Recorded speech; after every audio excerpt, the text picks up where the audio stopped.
All right, you ready?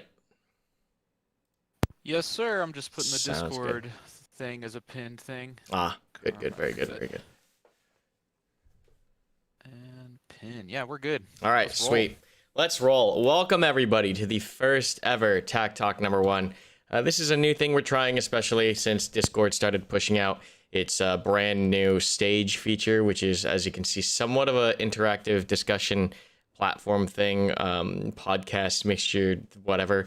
So this is going to be, I'm sure, a little jank because it's the first one we've done, and we don't have, too much experience with this exact feature. But anyways, in today's Tac Talk, we're going to be talking with Bluedrake42, which if you are an OG on the channel, or even if you've been watching tactical shooter content for a long time, you guys should know who Bluedrake42 is. He's a big, old project reality content creator who's kind of pivoted into game development, which is actually really exciting. And as what's really funny is that as I've gotten older, I kind of see how natural of a pivot that is. But yeah, he's working on an awesome new game called Operation Harsh Doorstop, which is a tactical shooter. But there's a lot of cool things about this, just systematically and just from the foundations of what Operation Harsh Doorstep is, that is like very different from all the other shooters in the genre right now. So we'll get more into that, I'm sure. But yeah, thank you so much, Blue Jake, for hopping on the first Tac Talk. And Yeah, of course, man. yeah, so I guess to kick it off, I think I covered a lot about what, where you came from and the origins of it. Do you think I left anything out there?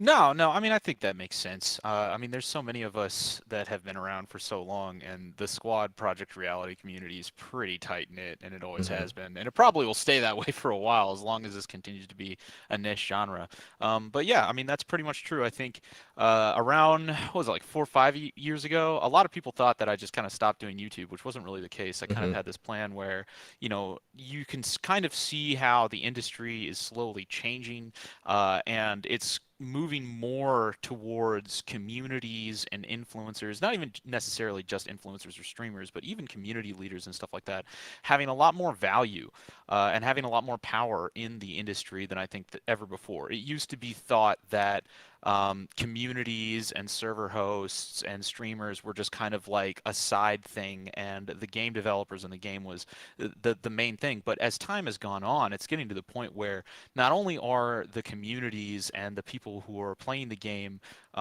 becoming more and more important to that game success, but in a lot of the cases, we're doing a lot of game development anyways. When you look at hosting servers, when you look at creating some of the events for these servers, take Arma for instance. When you look at some of the work that these server owners are putting into developing content for their server, it's not like they're just going in there in Photoshop and making game modes. They're programmers. They're learning how to program, they're learning how to develop, they're installing IDEs, they're booting up engines, and they're doing the same exact work that a lot of people who are making some of these games are doing, and adding a lot of value to these games. In fact, I would say it's getting to the point where a big reason that most of the people play these games is because of the community's content. And I think that we kind of recognized this anomaly and asked ourselves the question, well, at what point does it get to the point where we're doing so much work Mm-hmm. that it's actually less work or the same amount of work to start working on a standalone game? Because we're sitting here building servers and building game modes and building mods and doing all of this stuff. And a lot of people would say, oh, but building a game is so much harder. And Yeah, we got to this point where we're like, well, is it? Like, is it I think is it actually? I think Because what it is most definitely is there's like a huge shift in culture when we look back at 10 years ago compared to game communities now and just the player base. Mhm. I think a long time ago, a lot of it fell on the shoulders of the game studio, whether it was community building or development, and just the tools that were publicly available were so limited, right? Like having Yeah. access to certain source development kits or having access to community tools such as like Discord in Mhm. and of itself, like the creation of Discord and platforms like it, like or TeamSpeak, even though TeamSpeak is a little bit more limited. Before you want to really get a community going, the hoops and hurdles you had to cross just on a technical level, getting up forums, getting up, some Right. kind of chat system set up. Building your own websites. Building communities. It was just so hard to do. But as, technology and everything gets more accessible across the board, whether it's the development tools that we use or the community building tools that we use, or even like content creation, right? Like a lot of promotional content these days isn't even pumped out by the game studios when you compare it to the marketing potential and power that content creators have, like individual content creators, like with videos or with Twitch streams. I would say you take Nerf, for instance. Nerf, I mean, I think he did the Vietnam trailer for Squad. I mean, a lot of these people, they're not just going in game. He learned how to use the Unreal Engine sequencer in order to develop cinematics. So, I mean, you're actually having a lot of these people using the engine to create content as well. And I think there's there's a fulcrum here, because I don't want people to take into consideration, or not take into, I don't want people to assume that the only reason content creators are getting into the game development space is because things are getting more accessible. They absolutely are.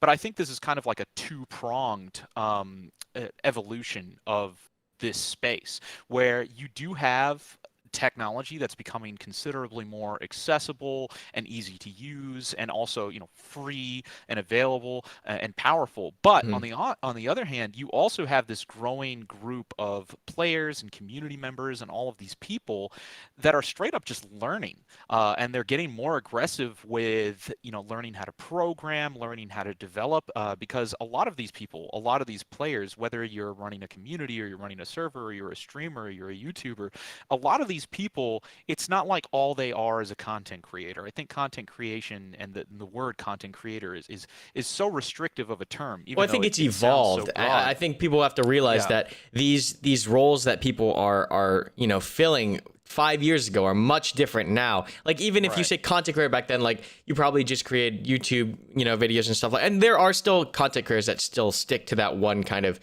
direction. But then you have people like Danny.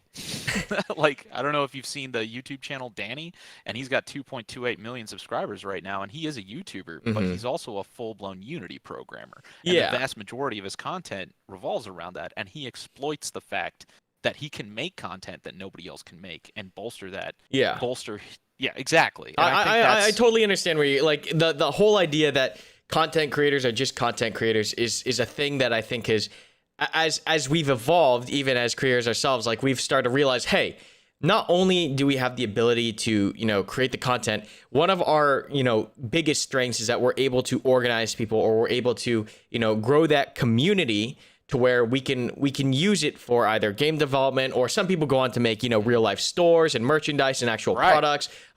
Content creators are getting extremely, I think we're only just now getting into the first layer of the possible potential of what you can do as a content creator. And I know people use the term influencer. I know you and I both hate the term influencer. Yeah, I don't think that's a good term. Yeah, but the idea sounds so manipulative too. Yeah, it does. Like influencing people. It's more the idea that we can bring people together and organize them to do something. And I think content creators are finally starting to figure out that something can be a lot of different things. It could be game development. It could be so much. I would even say that everyone is a content creator. In fact, because I think this is one of those things where, you look at a lot of game development studios, and I know you and I have talked about this a lot. There's a lot of game development studios out there where they're incredibly capable in terms of programming, asset development. But the funny thing is, they don't know how to build or grow a community. And they also don't know how to interface with that community or create multimedia content that's like attractive, that gets people in the door. And, this goes for everything. Whether you're making a game or selling shoes, you should know how to interact with the people who are buying your products, who are participating in your community. So I think that using this word content creator, like, oh, I'm a content creator and you're not, everyone should be a content creator. Everyone should know how to make things that get people excited about whatever it is that you do, whether you're a chef promoting a restaurant or you're a game developer, or if you're just somebody who just streams. Again, everyone should know how to do this. And I think that that's something that a lot of content creators are starting to realize, that it's actually easier, instead of finding game developers and then them partnering with game developers, just learning how to develop games themselves is kind of like I think easier. it's so it's easier now to like just think of something that you want to do and just learn how to do it. Right. The hardest part after that is figuring out what to do with what you've learned or what you've Right. created. Because Yeah. yeah, everything's like I've learned everything here on my own. You know, like whether it's video editing, the community building aspect of it, even the slight little bit of game dev I know, like all of that has Right. been self-taught. It's so easy these days to go out and find the resources yourself. The question is just like, how do you capitalize on the ability to do that, and where do you look to actually exploit the fact that you can learn whatever you want to learn these days? But I think Yeah.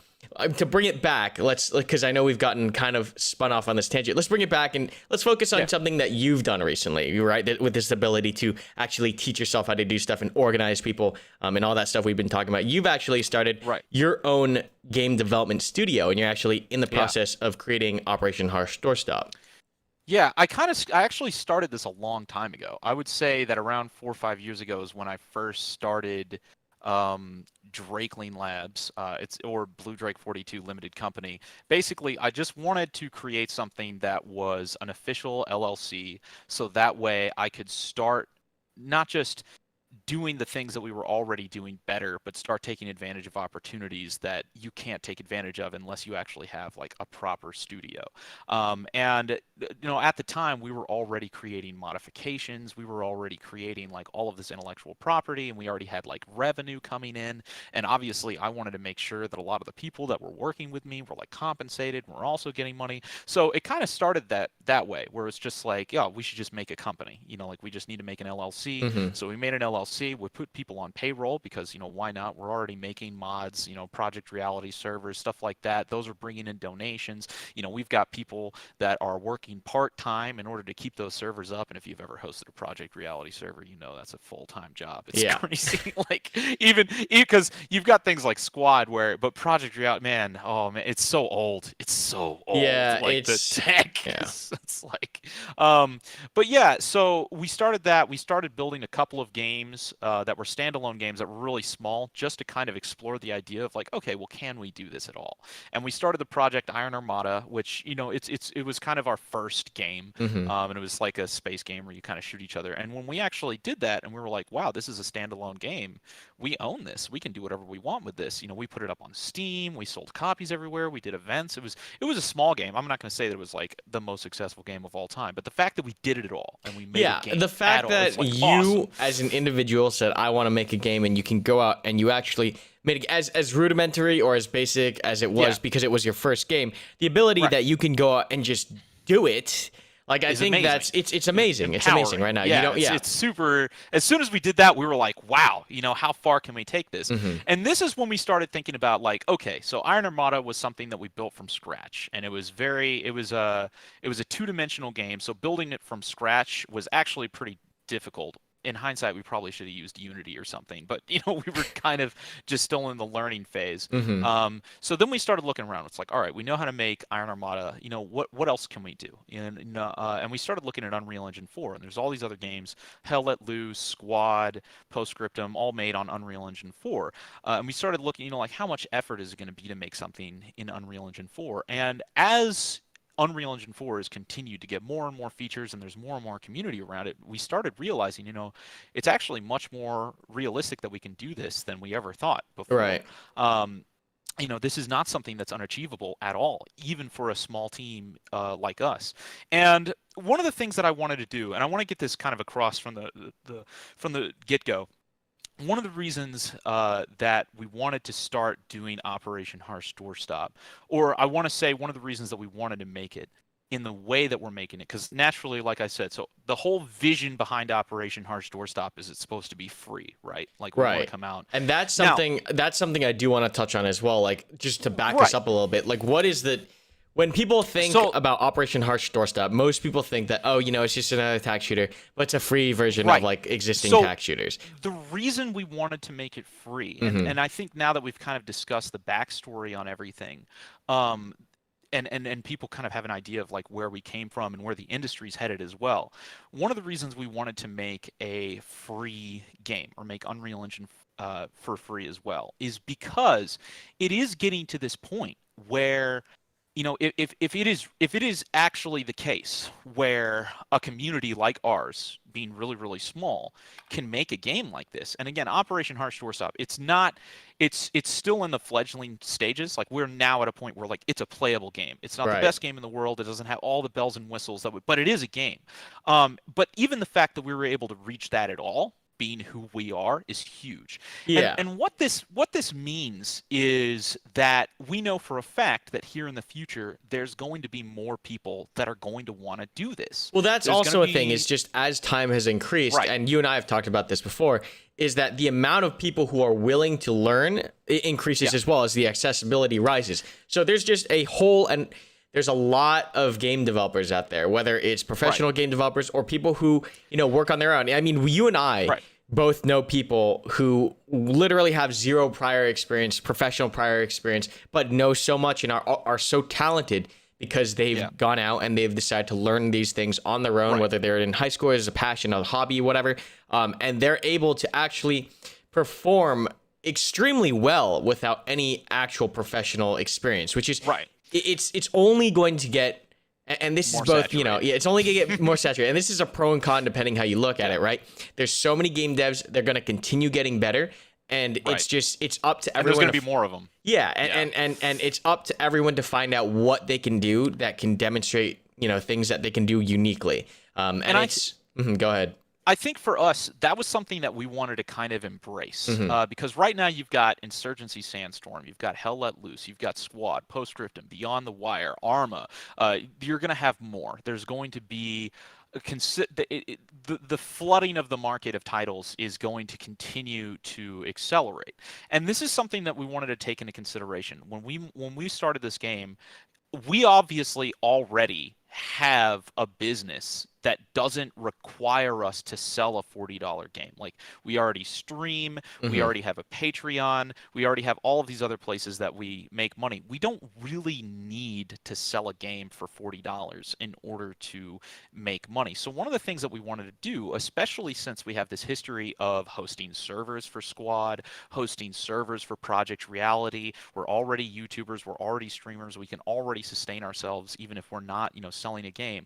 What we really wanted to do, we were like, well, let's put this game out, and since we know everybody else is going to want to get into game development and going to continue building their own communities and let's build something, especially since this is still going to be one of our first games. Like, there's going to be, maybe there will be some time in the future and we'll make something that's really awesome and then we'll charge $40 for that. Maybe it won't even be a military simulator, but we wanted to make this game where it's non-profit.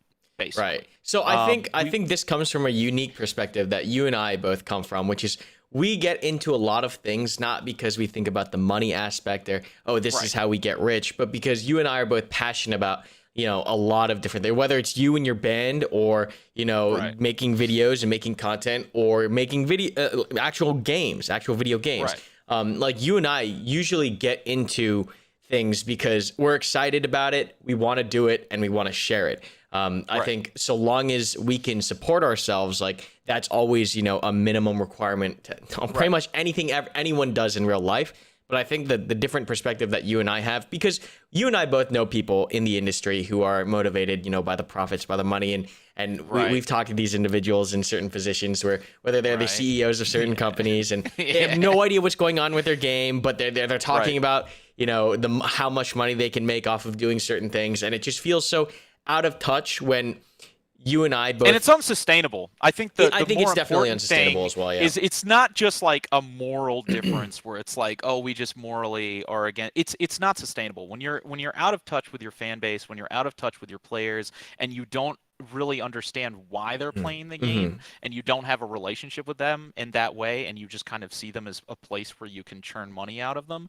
Eventually, that idea will start to burn down, and I think when it does burn down, that'll open up new doors where those players will move on to new places. But I think this is why we wanted to start this project. We wanted to make something where we could just create a place that is nonprofit, that isn't out there to like get your wallet, that isn't out there to kind of like pour microtransactions into the game and squeeze every ounce. We wanted to put something out there where it's like, if you're a community and you already have your own server and you already have your own space and you're already bringing value to the games that you're playing, let's put out a free alternative. Let's put out a game that's non-profit that everybody can play and everybody can modify and everybody can use to learn from in order to, build a better streaming community, build a better server community.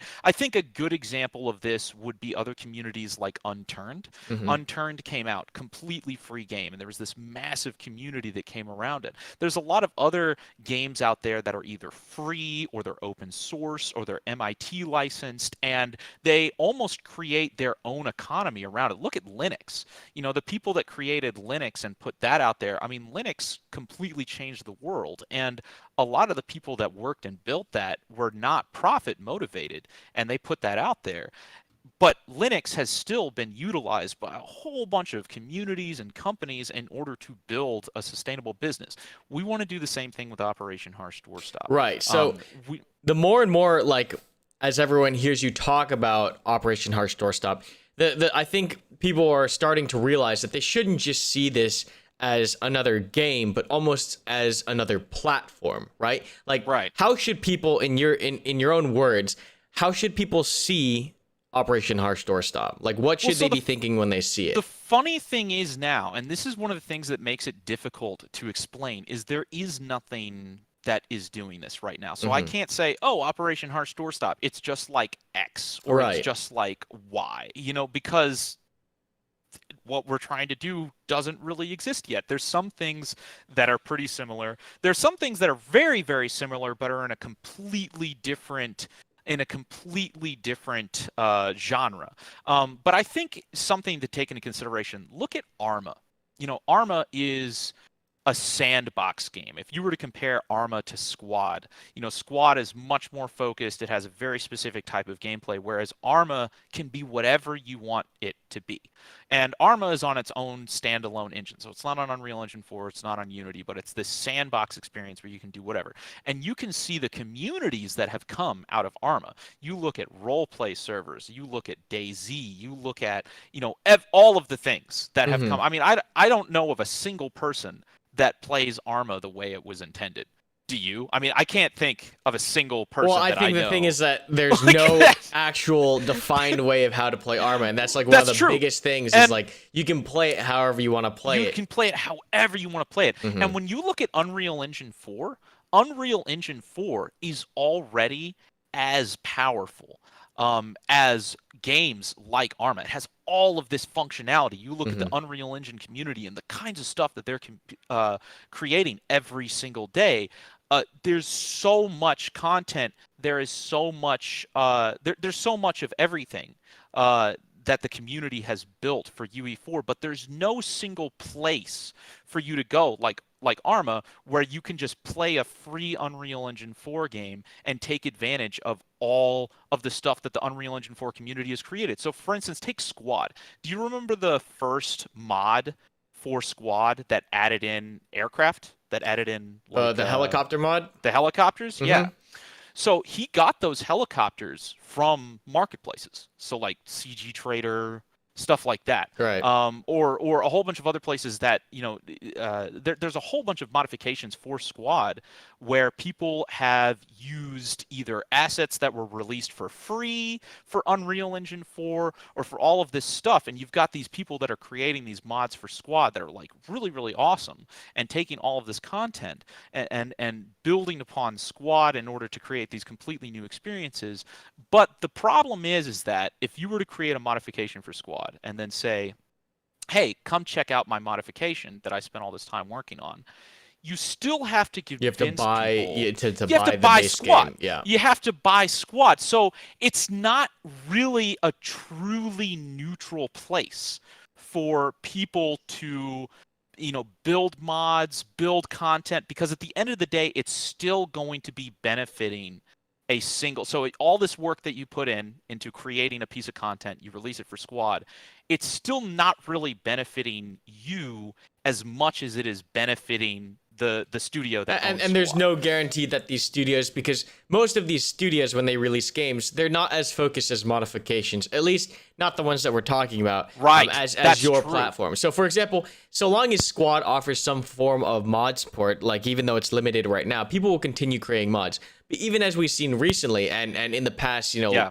a year or two, like we haven't seen Squad mods actually get taken to the next level or officially supported or any movement on that front at all, because they've been talking about getting Squad mods on the whitelist server on the whitelist server list for And you have no control years over now, that. 3 years now. Yeah, and you have no control over that, and there's no Yeah. guarantee that the studio will actually continue to support mods. Right. And there's And so I many. think Yeah. that's a fundamental issue that I think is getting in the way of the community really taking things to the next level. And that's one of the reasons we wanted to release Operation Harsh Doorstop for free, and why we wanted to make it a community first game.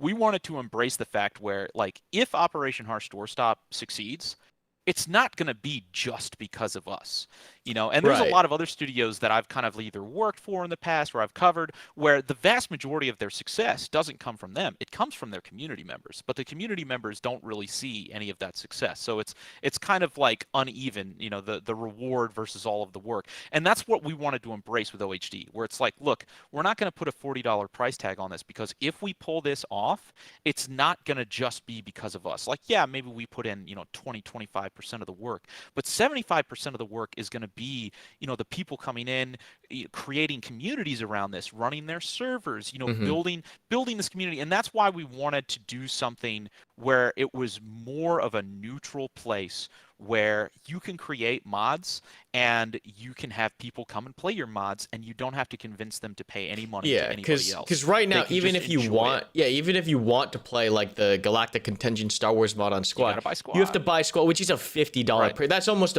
you're buying a full, investment. almost a AAA title game to play one mod. Where, Right. Yeah, And it's just think of this from the. Sorry. You're good. Let me get this one last thing. Think of this from the and this is what we wanted to do with OHD in terms of empathizing with the people that are creating these mods. So you're a creator, right? What's your number one objective as a creator? For me, and as a community leader, it's finding interesting things that brings people together to work together and to actually enjoy things as a community. And I think even I think across the board, gaming in general has moved from this singular. I mean, there's still people who play single player RPGs and stuff, but I think the majority of the focus now is on collaboration or multiplayer games or that social aspect now, because we've leaned so heavily into it. Like you look at Among Us or Fall Guys or all these massive multiplayer games. Among Us is a good example. Yeah. Yeah.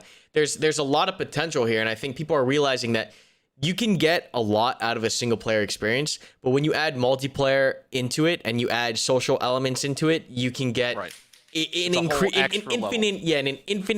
near infinite amount of different outcomes, right? Which is what's exciting and keep things extremely replayable. So I think that's probably the step where everything goes. I mean, that's why I think a lot of people like Squad. It's 100 players and 50 versus 50. These 50 players, it's not like Battlefield where people are running off and doing their own thing. These people are trying to work together, communicate, and actually, do things as a platoon. It's a social experience. Yeah, it's a social experience. I've met so many people that work for us that I met through Squad. Not because they worked through Squad. I literally was in a match getting shot at, and there was some dude next to me, and I was like, "Yo, pass me a mag." And then, a couple days later, I found out he's a great 3D modeler. And then it's a social place. It's like a mixing pot. And the thing is that, if you're a content creator and your objective is to create experiences and to grow your community, what is going to make that easier?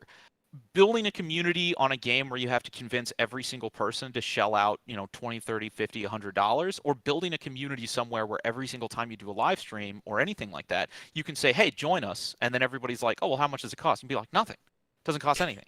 And no microtransactions, nothing, just come play with me." Same with modern creators like Galactic Conquest or Galactic what is it? Galactic Contention.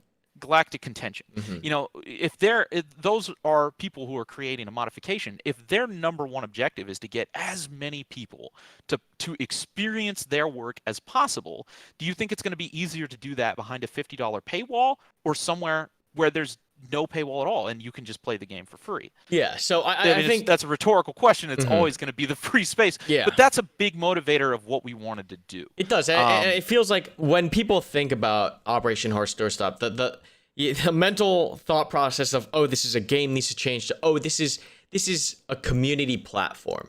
And I think also that a combination of a political statement in addition to being like an attempt to create an open place that is an evolution of where everything is headed anyways, in my opinion. Right. Yeah. I mean, so like when you think about a game that actually gives communities the actual tools and enables them to grow and to create content, like you're ending up with a quite a beast as far as content can be generated and all these different ideas and the events, and it's all fully under your control. You have the tools to do so. It's revolutionary, you know, for lack of a better word. Potentially, if we do our good job, if you do it, it'll be revolutionary for sure. A good example, I guess, to, you know, so for instance, one of the things that I guess I could like culturally compare this to is like, if we do a good job, a good example of somebody else that kind of did this and changed the industry quite a bit was Doom. So like the very first Doom, they made Doom, and then he released that for free on just completely open, and you can see how many people took their work and understood it and made other games. I think there's still games that are coming out that are powered by the original Doom engine, and it's like, what, 30-40 years old now, or some ridiculous number. And that's one of the things that we want to do as well. You know, like, we already have a business where we can be an influencer streamer, we can build communities. You know, it's funny because I always think, I'm like, man, if there was a game like Squad or a game like Arma that was completely free, I would be able to grow such a huge community, even if it wasn't me that made the game. Like, I want that. I want that as a creator. And I think that's kind of like a big thing here, where if we do this and we put this out here, it doesn't need to cost any money for it to still be incredibly useful, not just for us, but for everyone else that's like us. You know, every other content creator, every other community person that wants to grow their server, all that. Look at Project Reality. Project Reality was completely free. It's a standalone game that was developed over a space of 10 years from volunteers. And I built my career on that game. You know, like, my entire career, I owe to this to the one free game, to a completely free platform. Game. We want to do that again. That's probably another influence that you have that I might not necessarily have the experience with, just because I grew up in a later generation of not having that platform, that free platform. Right. So I think it's really interesting to listen to how your background and just in gaming alone has influenced this path that you've gone down to. And I think it's pretty inspiring, just looking at what you've done with just the sheer willpower to do something, right? And this idea of creating this platform, if you can succeed, I think is going to benefit not only content creators, like you've said, but communities, any gaming community. Like, any gaming community is going to be able to make their home there. And even people who don't have gaming communities yet, if you want to create one, it's going to be a platform where you could possibly create something unique, a unique experience, a unique environment, and grow your own community there. So it's... We'll see what happens for sure, but I think definitely at the higher level, like looking at your goal and intent behind the project, I think that is what people should be focusing on and why it's so different. It's not a single experience. It's not like, oh, you're creating a Gulf War type experience and these are the features we're focusing on redoing. That's another thing I do want to get into, is how a lot of the games that we play... It's not a Gulf War game any more than Project Reality was like a Russia versus US game, or like you're not falling into that trap of just reinventing the same wheel for a different theater. Gulf War was just a convenient theme to start with. I feel like everyone is continuing to reproduce the same mechanics over. Oh, look, we get prone, we got leaning, we get, like, everyone is redoing the same thing for all of these other games. No one is innovating. Let's do it on one systems. time. Yeah, let's all these things that everybody's doing over and over again. Just let's do just it once. do it once and focus on other things, because I think that's something that I think a lot. I mean, you can look at all the Call of Duties, right? They just reskin it, and sometimes sometimes some features change. And Warzone was one of the bigger changes, just having that battle royale different experience. But for a lot of the shooters that come out, like, we've kind of hit the cap on what is actually fun or possible as far as movement and weapon controls, right? Yeah. It's not like anyone's innovating any We new know what insane... makes a good game at this point. Yeah. Right. So I think it's important that, studios or game developers continue to focus on, well, what makes their product unique. And you can't just say, it's a different theater, because I think people not get just burnt that. out on that, right? I think there's a couple of other things to take into consideration, and there's another thing. It's funny you bring up the Project Reality background. I don't think about that enough. It is interesting how I kind of like grew up in this era of when Project Reality was the only game of its type. You only had Project Reality and Arma. There was really nothing else that did what those two things did. There was no Squad, there was no Postscriptum, there was no Hellos, there was nothing. It was just Project Reality. And it was so interesting to be in a place like Project Reality where it's made by people who just have no interest of any financial return. And yet I build my entire career on that. I almost feel kind of like indebted, where it's like I want to give something back. That's something, is that it's a mutually beneficial arrangement there, right? Because like just like with me and Squad, right? So I create content and I am able to create a living off of doing this, but I'm also able to help the developers or whatever game I cover, because it pumps players into that community. It grows that community. Like when you grow a community, and this goes back to our original point, when you grow a community on a game, you're not just growing your own community, you're growing the base game's community, period. And people get sucked into other stuff, and it's just introducing more people to more things, and that's part of our... There's one more thing as well that I think a lot of people don't take into consideration. I think this is really crucial as well. In fact, I would say that this is also... I would say the two biggest influences are these two things. It's obviously like our background in a game development space that, it's completely nonprofit and volunteer driven. We definitely want to do that again. That's where our roots are. We want to make that happen. But in addition to that, and this is almost more important, I think this is something that we need to like kind of remind the world of, and not enough people talk about this. I still remember when we were developing Wake Island, because we're also planning on doing Wake Island for OHD, and we're going to release that for free because why not? And I remember people saying like, hey, you can't do that. Electronic Arts owns Wake Island.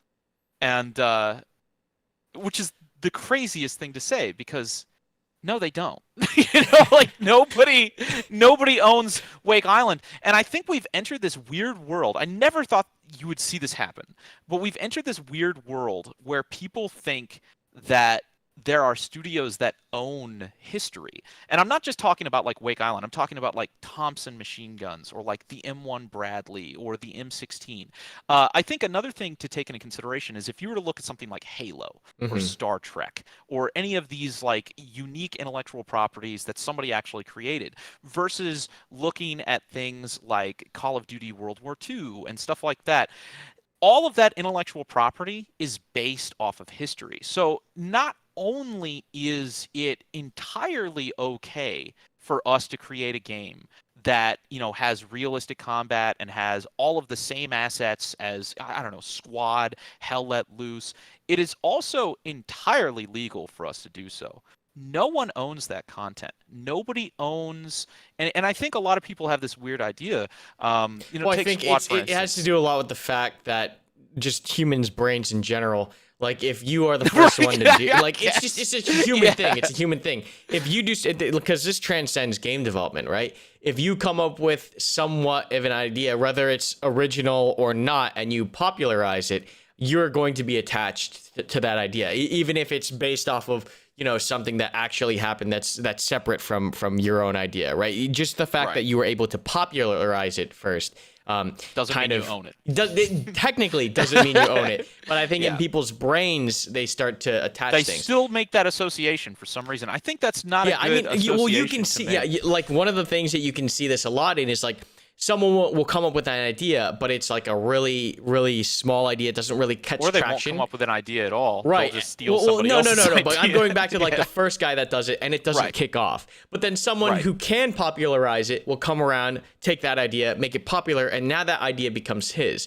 The question there is like, does Right. I think there's a certain amount of respect or a certain amount of you know, understanding that that person popularized the idea, but I think there's a difference between recognizing someone that popularized an idea versus recognizing the person who made that idea original, or maybe Right. the idea was just out there, or maybe that And I thing think was just out there you on look at its own something like before. Project Reality. Hmm. Project Reality was where Advance and Secure. In fact, I think even Project Reality took inspiration for Advance and Secure. But I still remember there was a bunch of people that were like, "You can't do Advance and Secure. You know, that's Squad's mechanic."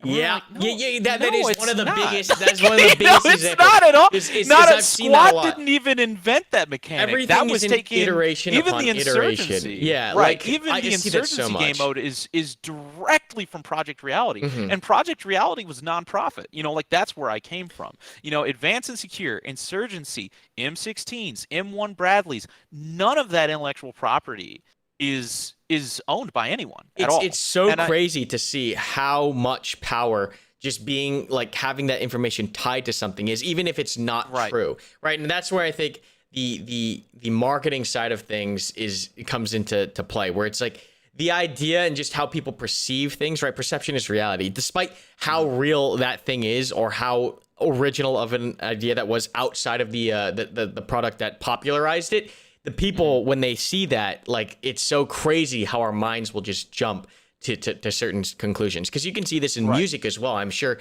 like Yeah. in music, like Yeah, a lot people of rip each other off all the yeah, time. yeah. Or Yeah.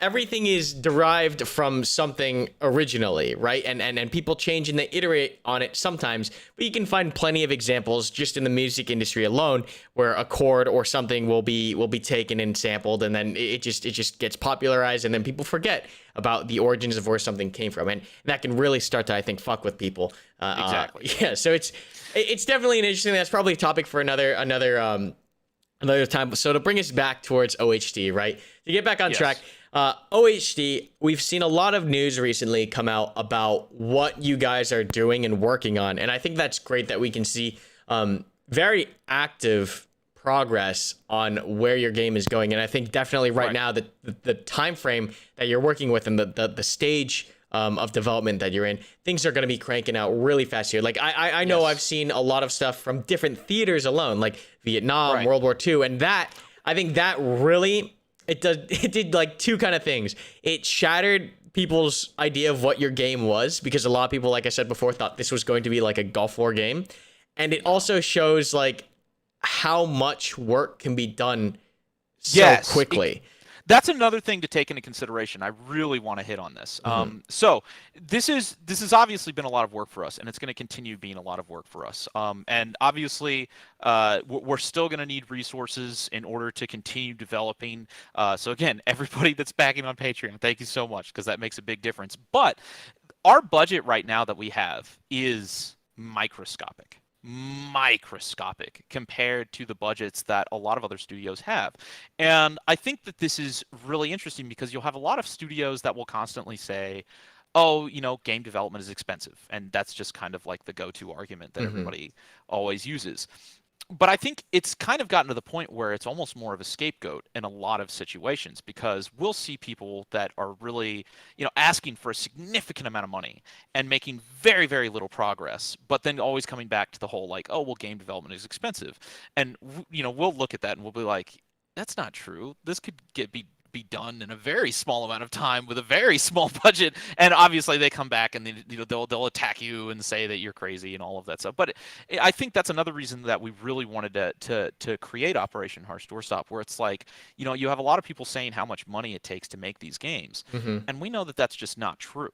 We know that we can do this for less, a significantly smaller amount, and especially since we are the kind of community where, at least from our point of view, you know, we don't care how long it takes. We don't care, you know, the amount of money that it takes. It doesn't matter. I mean, we'll pay for it. We just want to have a game. I think in the same way that you, like, again, if somebody comes to you, Karma, and they're like, hey, you know, our game is going to cost 1 million to 10 million or whatever, but you just really want to play that game, like, you don't care like how much money, like whatever, just give me the game. And I think that's what we kind of wanted to have happen, because we'd be in these studios and we'd be like, hey, you know, could you guys do this or that? And they'd be like, oh no, that's not possible. Or, oh no, you know, we don't have the money for that. And we'd be like, but you do. And we also really want these features, because as influencers as like we need these tools in order to grow our community, and they just wouldn't put it in. We wanted to start developing this project ourselves because we know that we can do the things and I think that this we is need, and other people are just not doing it. I think it's up to you. It's unfortunately or fortunately up to you to show to the community, like the industry, the specific area of the industry in particular, to be able to show that this is indeed possible. And looking at your progress so far with the budget that you had, making a free game, I think you are on the right track. It's up to you now to finish it and see where we go from there. Yeah, because to draw comparisons, like we operate right now on a couple $1,000s a month. So that's us. That is a drop in the bucket compared to drop in the bucket. Anywhere from $3,000 to $8,000 a month is like our operating costs. But if you were to compare that to other studios, they make millions. I mean, even if you were to look at the sales count for Squad or Sandstorm, we're talking millions a month. Well, I mean, even if we just look at the one recent example I can think of in my mind is ISMC, right, with Sandstorm. These guys are working for free. Right, for free. For That's free. Like, we go back to talking about how there's so many game devs that are passionate and want to get into it. And of course, eventually, they will end up being compensated appropriately. But there are a lot of people who want to work on projects for free. Yeah. And just because they want to, and they want a Those platform. Those people don't get compensated ever, though. Oh yeah, that's that's one thing too, right? Yeah, no. I mean, on their own, like when they get actually hired or when they start their own studio, they'll get compensated appropriately. But like you think about the ISMC modders, Sandstorm isn't paying any of the ISMC modders to create this content for their game. No, that's another thing I want to kind of really smash here. And I think that a lot of the business, the industry, a lot of these practices are getting to the point where they're becoming somewhat predatory, because that's the idea, right? It's like, oh, you become a good modder, and if you do enough work for free and you show yourself off, you're gonna get some big job somewhere. I'm gonna tell you right now, 90% of the time that never happens. There's this idea where it's like, oh, you do all of this free work, and then somehow you'll get this reward. And you have these studios that are making millions and millions of dollars off of the backs of other people that are working for free with the idea that they're going to be rewarded somehow in the future. And they never are. They don't. And not only are they never are, it's getting to the point where a lot of these studios are specifically building their games in order to exploit free development labor of these people coming in and improving their games for them. So I think Sandstorm's kind of a good example because, you have a lot of these studios that get millions and millions of dollars. And then for whatever reason, the content just kind of starts to stagnate. Like you just start having less and less content coming out, even though the game's making more and more money. And then you have these modders that are coming out working for free, doing significantly more for no budget at all. And I think that's another reason why we wanted to make Operation Harsh Doorstop free. Like we wanted to make it something that's nonprofit because, we're modders ourselves. We've been in that rut. We've gotten to this point where it's like, hey, we're making these mods for these games that cost a significant amount of money and we're getting nothing out of this. And not only are we getting nothing out of this, but like the amount of people that could be playing our work is significantly less because they have to pay buy money the base game. They have to pay other people to play our content. Yeah, and that's kind of a trip when you think about it, about modding. It's like, and that's why we wanted to create content for free, pushing a different product, pushing something that doesn't. Yeah, it's kind of weird in that sense. It's insane. It's kind of weird. And I think there was a time when the industry wasn't really exploiting that, where people were just modding for the fun of it and these companies weren't really taking advantage of it. But if you hear now, like the name of the game nowadays is UGC, user generated content. All games, they have to have user generated content. And I think it's getting to the point where a lot of these games are intentionally enabling user generated content and then charging steep prices for their games with the expectation that other people will finish it. And I think that's a really problematic mentality that's really harming a lot of people. It definitely harmed us. And I think that's one of the reasons that we started working on something standalone. But again, we were of the mindset where we were like, all right, if we're going to do something standalone and we're going to enable UGC we don't want to charge for it at all, because we want to be able to put something out there where if somebody comes and they, spend all of their free time breaking their back making content, we don't want a cent of that. Like we don't want any money from their hard work. Like we want them to want to develop stuff for OHD because it benefits them. Mm-hmm. We want that. And again, like there's a lot of people on the Steam Workshop where they'll upload content and they'll put their donation link, or they'll build their own Patreon, or they'll do stuff like that. We envision that for Operation Harsh Doorstop. Like you put out this game and you've got all this people making content for it. They're going to have their own revenue streams. They're going to have their own donators. They're going to have their own, YouTube channels. They're going to be making their own money, and OHD is just going to be a tool for that. And you look at games like Squad and Arma. Squad and Arma are kind of already like that, where people are just kind of using Squad in order to build their own brand, in order to build their own presence and stuff like that. Mm-hmm. And it's a mutually beneficial relationship because they're driving so much traffic to Squad, and Squad is getting so much sales because of their work. But we feel that the balance of power has kind of shifted.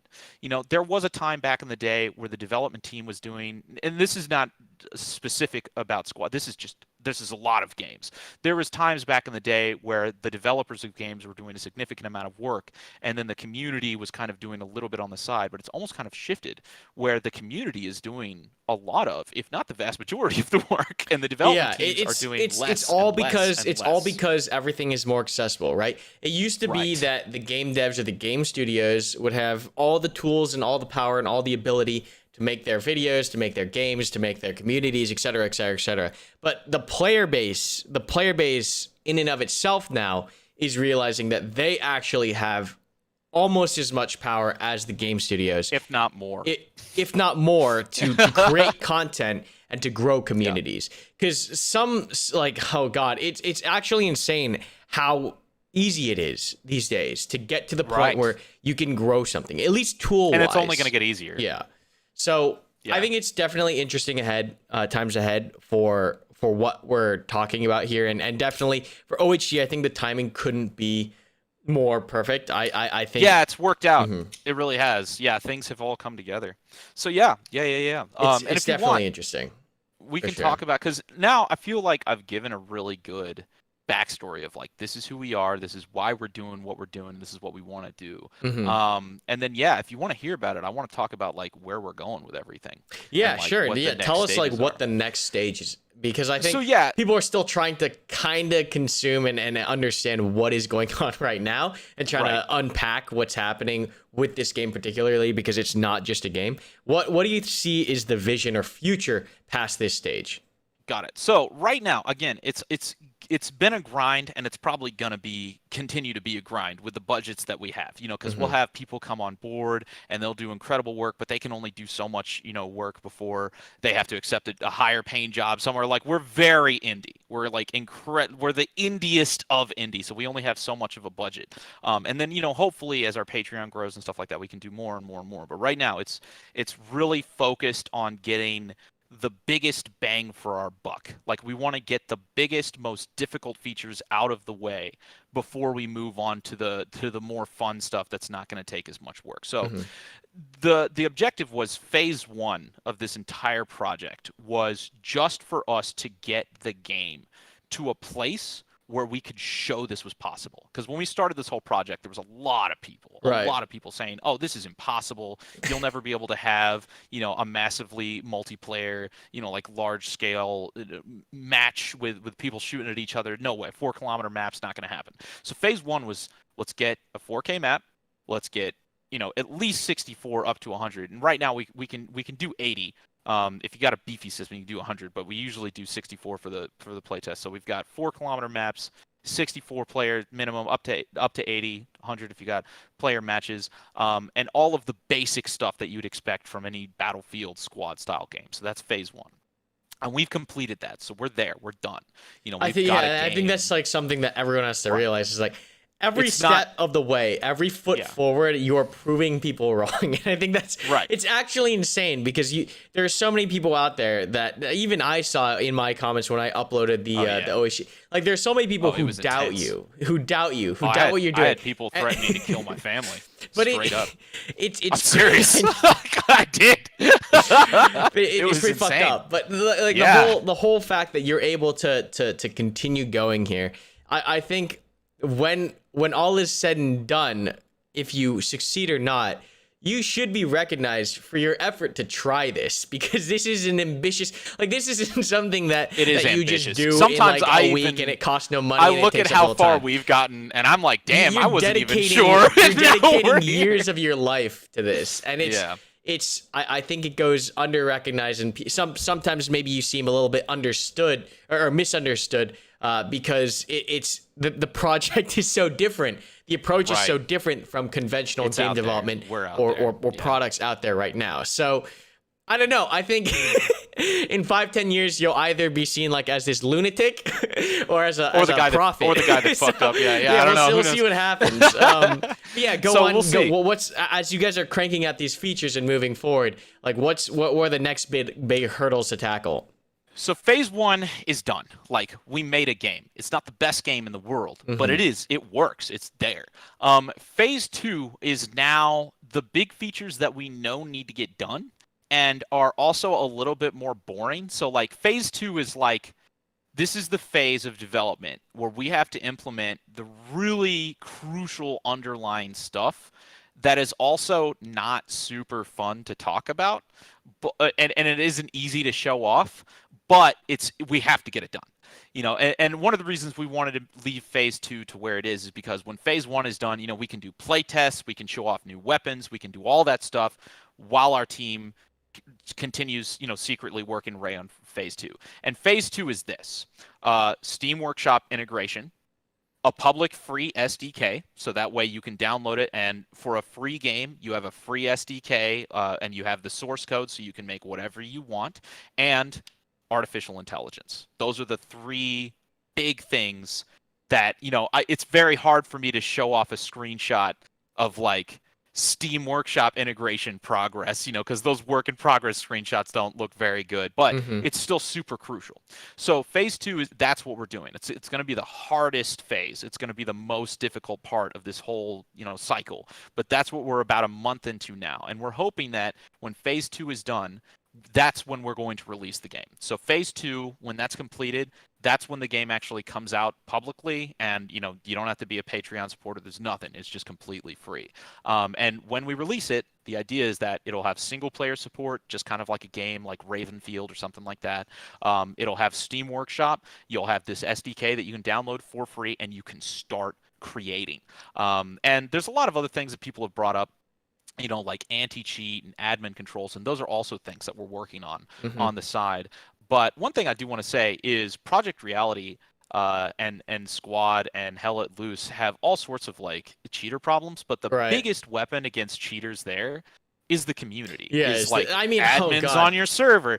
You know, so that's a big thing that we are going to be focusing on is like, you know, we want to give the community the tools that they can use to do the jobs that they're already doing super well in order to cultivate a great, you know, fair community. So that's all coming. That's our 100% focus for phase 2, and that's all we're doing. Right.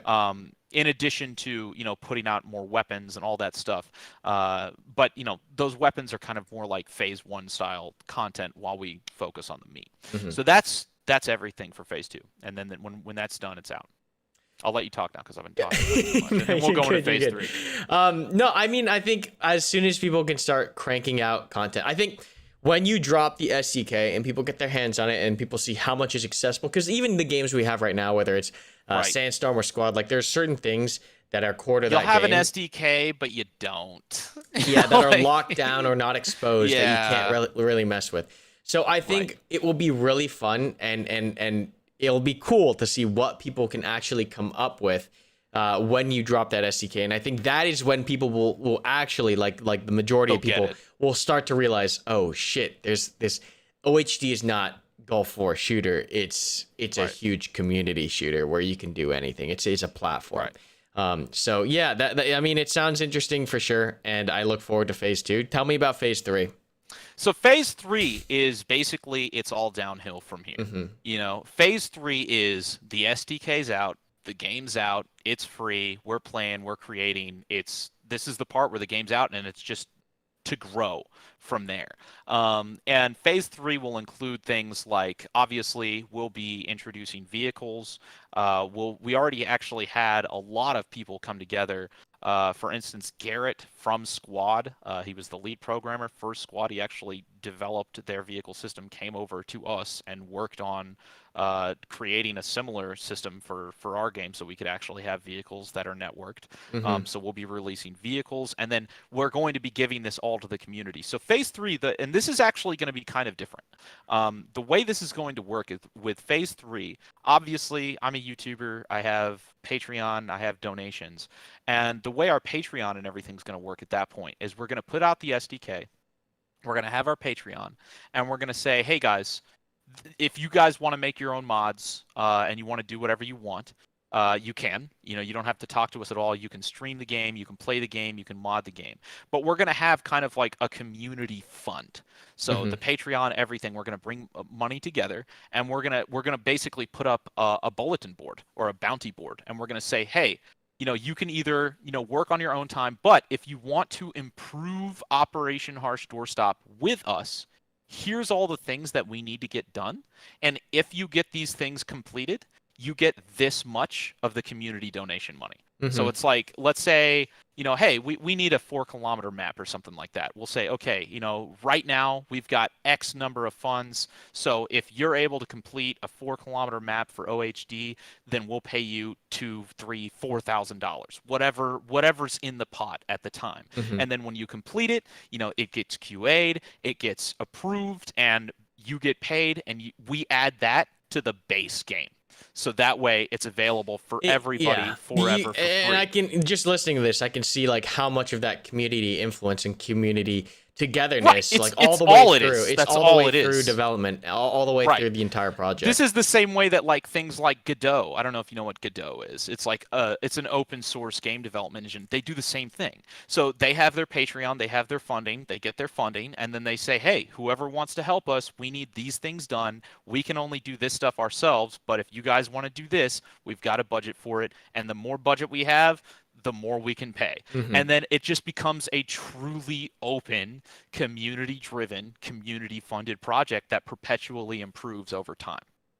Yeah, I think it's hard to conceptualize for most people because everyone is pretty used to how... Because it doesn't really exist. Yeah, it doesn't really exist. Places. People are used to how certain things are done right now. So maybe not for games, but yeah, for like some engines and some other projects they have this set up. But for a UE4 not for tactical gamers. shooter, it's not a normal thing for gamers. So we'll see how far like people will actually start to recognize what this is. But I think it's definitely, you can sense the community feel from it in the entire project. And there's a ton of other like, it's an exciting future. It's definitely one of the more exciting titles. I think that's up to us too. We need to get better at conveying this, and we need to. I think. Well, it's hard to convey. It's very difficult to convey because people's minds aren't as I guess ready for it as it's very hard. You need to actually like sit people down and explain to them what is going on with the project, because people love to jump to conclusions. Just the attention span of people in like today's culture. It's like, you hear one idea or whatever, and you just snap to conclusions, and that's just how it is. So I think what will have to happen is you're just gonna have to show people, and you're just gonna have to do it, because explaining it without it being there, it's pretty difficult. It's the best way to explain it. When it's done, and we say, here it is. Because even Squad. It's funny. I was there on the ground floor when, Project Reality, there was no such thing as Squad, and there was like the initial rumors that Squad was going to be a thing, and I still remember that, and I started talking with Spush and, some of the other like ground floor developers, and I still remember there was this huge stigma against having a commercialized version of Project Reality. I still remember that. I still remember the idea of making Project Reality and selling it for money was so foreign to people. It was so weird. And then, Squad obviously comes out and it's a smashing success, right? Like, and now everybody gets it. You bring up Squad, they know what it is, they know how it works. And I think it's going to be the same thing with this. This is one of those things where you bring it up to people at first and there's just nothing like it on the market. So people just don't really understand. Like they just don't understand. But I think as time goes on, as we continue to succeed, I think what's going to really drive it home is when we release Operation Harsh Doorstop for free. Because a lot of people are like, oh, it's a free game, but it's not out yet. And we're like, yeah, it's not out yet. And I think that's kind of hard for them to understand. They're like, oh, well, how is it free if it's not out? And we're like, well, that's because it's not out. But when it's out, it'll be free. And Yeah. I think when we finally release it's all up to time at this point. And when things move on and when people get a look, because you're doing a playtest today, right? People can actually get in today and actually experience what you have at its current stage. Right. And I think Yes. that, like when I played it for the first time as well, when I hopped into the playtest, it's mind-boggling because I remember you talking about this years ago. Yeah. And I everybody never was like, I was like, no, I'll believe it when I that's not see it. gonna Yeah, it's happen. like, well, Yeah. and then I played it. I was like, this runs smooth. This is a game. This is an actual Yeah. game. It needs polish. It's not done yet. But the But fact that you've it's went from happening. literally zero Yeah. to this is impressive. And Right. hopefully, I can only hope that the project Same. continues to improve and reaches completion and that it, takes off. I think the cool thing though is that no matter what happens, we've already kind of like reached this level where we've definitely proven something. Like we've definitely shown. Yeah, you like, have. we've reached- Every step of the it's way, like, you've proven. this is Yeah. real. This concept is real. And hopefully our objective is we want to continue. But this is why, like I expect this to start happening for other communities as well. Because I've been seeing for instance, there's communities that are doing a similar thing for Grand Theft Auto 5. Because there's this huge Like 5M. community like 5M. Mhm. And if you actually look at 5M, they operate very similar to us, and their Patreon right now, what is it? What are they up to? 5M Patreon, Citizen FX Collective. So they are currently raking in, oh my God, they have 11,000 patrons. So they're probably bringing in anywhere from 30,000 to $30,000 to $70,000 a month. I think and it's that's just a mod. Yeah, I think They have there the are three money. stages of this right now, right? Before it was all the game devs. Then people started trying to work their communities into the actual official games, right? With 5M or modders and so what. Right. And I think we're on the cusp of that next stage of where Where the they communities break away. just say, hey, we're gonna just do our own thing. So Right. I think I don't even know what it's gonna look like in 5 years. We're at this point where even if we don't do it, this will happen. What we are making will happen eventually, whether it's us or some other studio or whatever, or whoever else makes it. Now, again, what will probably be more likely is there will be multiple projects like this across multiple genres. So you'll have the one like ours that's kind of like more similar to Squad and Arma, and then you'll have some other project that's open source or free or something like that with mod support for like Grand Theft Auto 5 or whatever for that group of people. And then maybe you'll even have one that's kind of like World of Warcraft. I've already seen people creating like decentralized servers for MMOs, for fantasy games and stuff like that. Like this is where everything's going. And I think it's a huge opportunity to start pushing into these spaces for creators, modders, basically anyone. You look at how huge RP has been for 5M.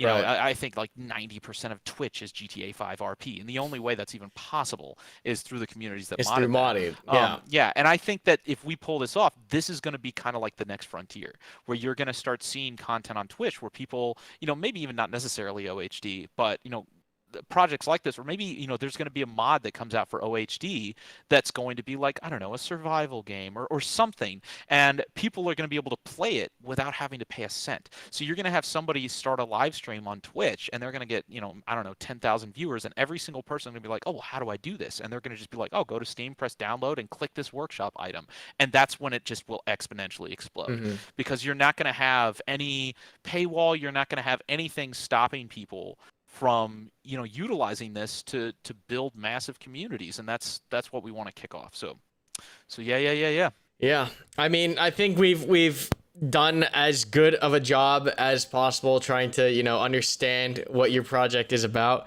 Yeah, I think maybe now we've been running for about a little over an hour here. Maybe we turn to actual some community questions or some viewer stuff. So moderators, I hope you're all here and ready. We're gonna start taking questions here in the Discord. So if you would like to ask some questions in the voice chat, all you have to do, very simply, is we're now gonna be taking requests to speak. So all you got to do is click on that little raise your hand button in the Discord. Start bringing people on one by one, and we'll see how much we chew through here. But yeah, if you have any questions at all regarding, I guess, anything related to the project, or even, I guess, our own, communities, go ahead and raise your hand. I love this stage thing. I hope they keep pushing this and making this better. All right, what's up, Acid? Well, I have had this question for an hour, but admins can't actually request to speak. But what I'm really struggling with is understanding what the we get the scope of the game is pretty huge considering it doesn't really have a lot of precedence. But sure, what exactly is it? You compared it. We've been talking. Yeah, sure. Based. Go for it. Have you played it? No, I haven't personally played it yet. I have a key. Have you seen footage of it? Yes, I have. But what I'm trying to understand is are you talking about it becoming like a tactical shooter version of like Gary's mod? Yes. Or more akin to... That's what you first said. Yes. Okay, yeah, cool. In fact, that's actually kind of interesting that you said that, because our lead programming team, that's all they talk about is Gary's mod and how they basically want to create like a Gary's mod for squad. So yeah, because look at Arma. Arma is kind of like the tactical Gary's mod, but Arma is also Arma. Like not only is it very much so for profit, and it has all of this DLC, and it has the pros and cons of being Arma. Like, not to say that Arma is a bad game at all, but I think you and I would both agree that there are fundamental differences between Arma and Squad. Would you not? For sure. Yeah, Arma is right. Yeah, you can do it's just built differently. It's right. Just... And Arma is a sandbox. Squad is not. Squad is not a sandbox. Our objective is to build basically a version of Squad that functions as a sandbox, and then release it completely for free so people can use it as a sandbox completely for free to do whatever they want. Now, whether it's somebody like Karmakut and he just wants to have very specific types of squad-centric gameplay, you can do that. But if you wanted to do something else, like for instance, make like an Escape from Tarkov style game and then have that be your community, or if you want to have something else, or maybe even completely different theaters of war, like World War II, futuristic, what a Star Wars servers, or maybe even have some kind of like persistent battlefield that like never ends, where it's like, the equivalent of AAS, but it just never stops, or like PlanetSide style gameplay or something like that. You can do whatever you want. So Gary's mod Squad, yeah, take that for free, put it out, and then obviously, I think a good way to say why I want to do this, especially why I want to do it for free, is you can rest assured that if there is a Gary's mod version of Squad, that's all I'm going to be covering on my channel every day, because there's an infinite amount of content. There's an infinite amount of content, and I can interact with everybody, and I can interact with other streamers, and they're going to be creating content. It's just an ecosystem that will organically emerge, and we can all just focus on having a good time. I think the best way to describe this right now is you have so many artists or creators who don't have the proper tools to do what they want to do with regards to community and accessibility and price, that I think a lot of Blue's project is banking on the idea that once he does create the tool, people will flock to it because of the price, the accessibility, how tight it is to community, and how easy it is. Because I think there do exist certain tools out there that cover different aspects of it, but whether it's Arma and you have to buy the whole game of Arma, or you have to even work with Arma, or if it's some game engine alone like UE4, then you have to get people to download your game, and it's just a whole thing. I think he's trying to create the all-in-one experience for content generation that's community focused, that is affordable, aka free, right? So that's, I think, the most concise way to describe what he's doing. Gary's mod Squad. Gary's mod Squad for free, yeah. I mean, because look at, Team Fortress is free as well. I don't know. I feel like Gary's mod should be free.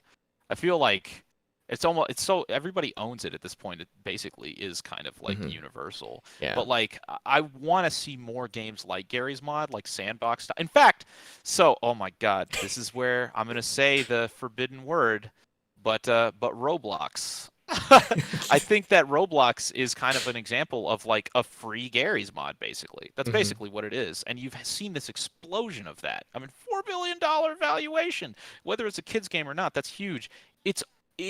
There should be a free sandbox game that has the same level of customizability as Roblox, but is made for a serious crowd. Yeah, a more mature Roblox. A more mature. I don't know if you want to throw that around because that's gonna I end up know catching on, it's hard, because people ask, like what, and I think that's actually one of the things that's stopping this from happening, because it doesn't exist, right? Like what we're making doesn't exist, and the only types of ways that it exists are like in other genres that people don't want to think about. But when you really think about it, it's like, hey, let's take something like Gary's Mod, or even take something like Arma and combine it with Squad and put it out there for no price tag, like other games out there that have gone on to have massive creative communities where entire economies, the number of people streaming Gary's Mod that have nothing to do with Gary's Mod, but they just need content, like is huge. And they're, freaking millionaire YouTubers out there streaming Gary's Mod. We want to build a similar platform so people can use it to succeed as well. Awesome. Well, let's move to the next. We'll move to the next. I think Hero, you've been invited as well. There we go. Hero, what's up, dude? Oh, okay, I know you. Yeah, I wanted to ask, do you have any plans on doing some CQB stuff? Doing some what? CQB stuff. Yes. So I think yes. Yeah. I'm not going to announce anything. I think, but there will be a big announcement in the next week or so. The whole scope of what you're doing is that it's all encompassing for everything. Right. Like FPS focused, I think, is a thing that people, even as we take these questions, you can tell that people are still having it's hard to conceptualize. Yeah, no, it's completely fine. Answer the same questions over and over again until people. It's fine. I don't mind. I'm used to this. But I will say, I think that if you have a good first, like, there's no such thing as a CQB game versus a long distance shooter game. Just make good first person shooter mechanics, and theoretically, you should be able to do both just fine. Like, there's a lot of features that Ground Branch has that I feel like would be just fine to put in a game like Squad. Like, it's not like if you had like low ready or high ready that somehow defeats the ability to engage in long range engagements. Like, it doesn't. So our objective is to create features that will be universal and just good enough that you can have a CQB environment, you can have long range, large scale environments, you can have whatever you want. And we'll be announcing that we're actually going to be working with some other developers that are very specialized in CQB in the next couple of weeks, who are also modders that I think you guys will be very excited about. Well, we'll bring on the next question. Nerf, you could join in. There we go. Hello. Nerf. You hear me? You work on the project, Nerf.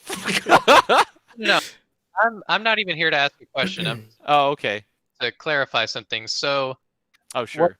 yeah. So basically, in layman's terms, what people need to understand is that what OHD is just this whole thing where it's like a Gulf War tactical shooter, platoon shooter that's like PR or Squad or whatever. That's just like a foundation, right? Like the starting point. Yeah, like so.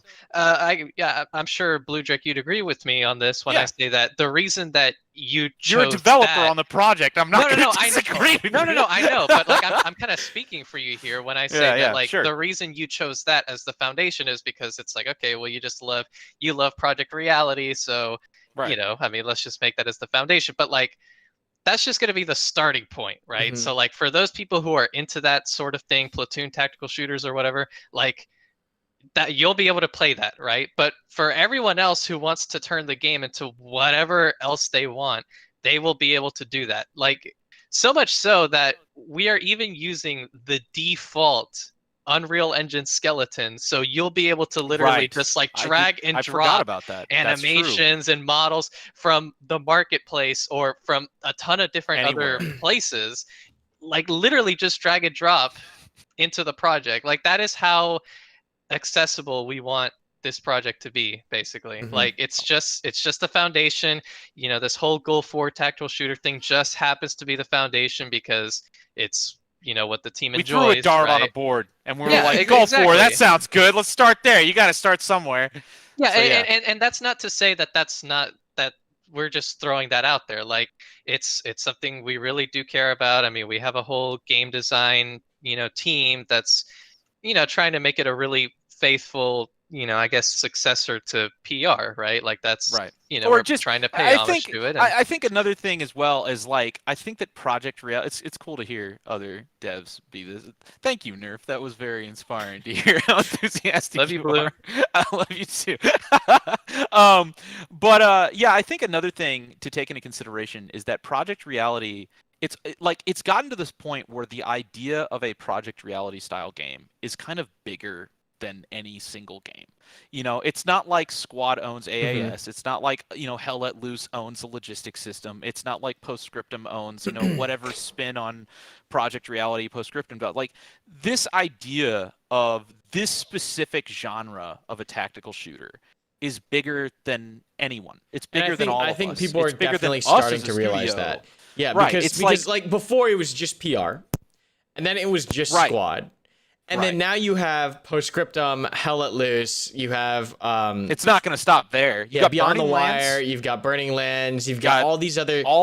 Yeah. It's bigger than anyone. It's not one idea that's controlled by one studio. That's another reason why we wanted to make this and put it out and not charge for it. Like our objective is not to do this and then act like we own it and try to get, like admission fees from people. It's like we know that this is bigger than us. We've seen, I still remember when I started working with Karma forever ago, and he went off and started Squad Ops, and we've seen Squad Ops. You look at Moydog, you look at FriendlyNikolai, you look at all of the people that have built their careers on this, not just Squad, but built their careers like on this.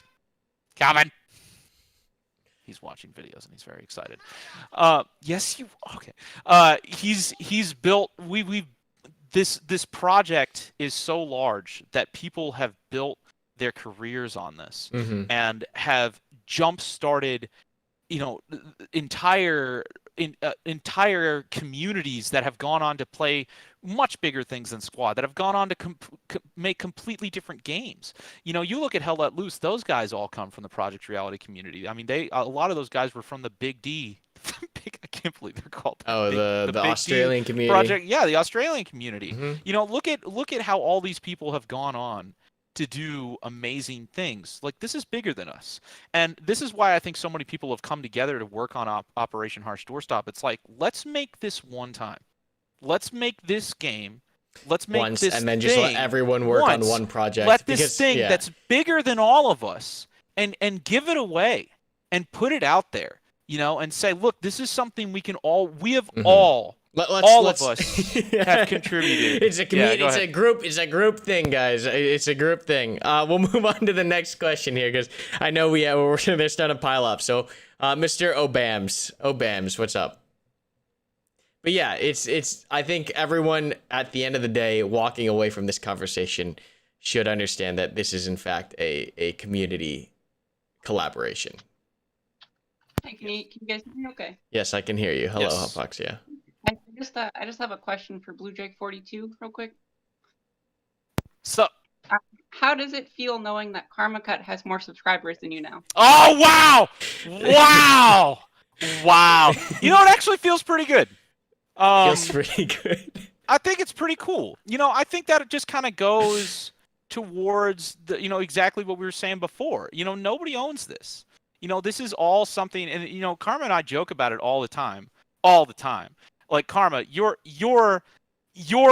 career path in many ways is like eerily similar to the things that I went through. It's very it's interesting to see. Hilariously similar. Yeah, and the things you go through and the things you have to overcome. It's literally like growing, and you just go through the same stages as people in front of you, and it's pretty wild to see how similar of an experience I've had compared to your journey as well. And even when I talk to other content creators who are going through what I went through, years back. It's I think everyone goes through the stage and they all go through it at different times and at different paces.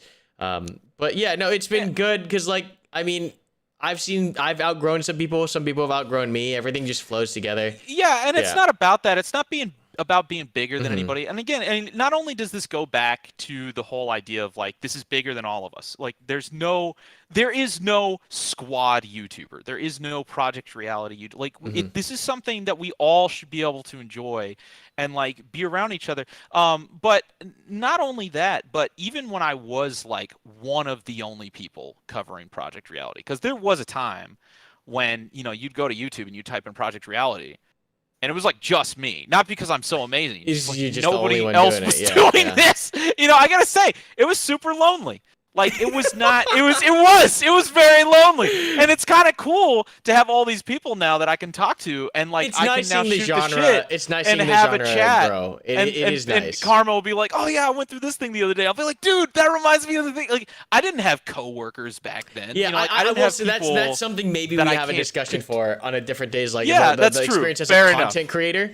How do I feel that Karma has more subs than me? Yes. We'll bring hypoxia on that too. Yeah. It'll be a whole thing. It'll be a whole thing. Well, that's a whole different discussion that I'd love to have as well. But let's move to the next one, Marls. You're trying to go ahead there, Marls. See if you can accept the invite here. I know sometimes some people here are on mobile, so it gets a little messy. Okay, we'll move to No Guts. We'll move to Jaxer next. Marls will bring you back in a sec. Jaxer, go ahead.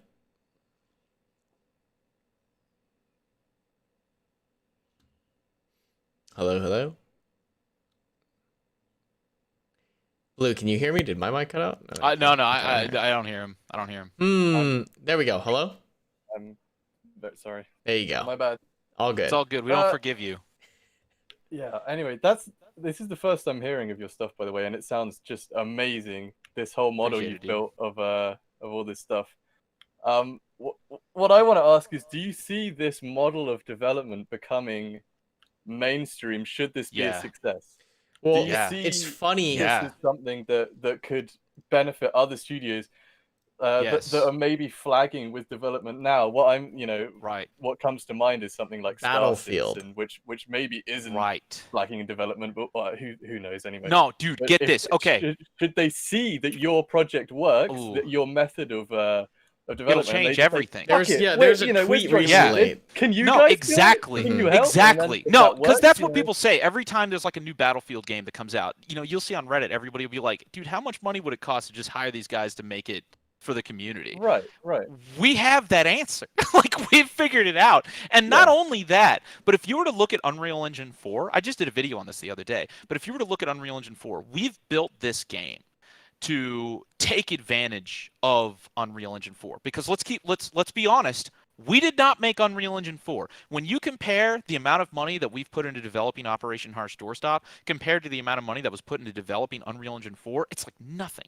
I mean, you were to take Squad, Insurgency Sandstorm, the amount of money. I still remember when Squad first came out and everybody was like, "Oh, how did they develop all of like the 3D technology and the lighting?" And it's like, you have to keep in mind, they didn't do any of that stuff. Like, there was already a company here building this stuff for us that never used to exist before, that all of these studios can now use. And I think a lot of people are taking that for granted, or they just kind of assume that these studios are doing a lot more work than they actually are.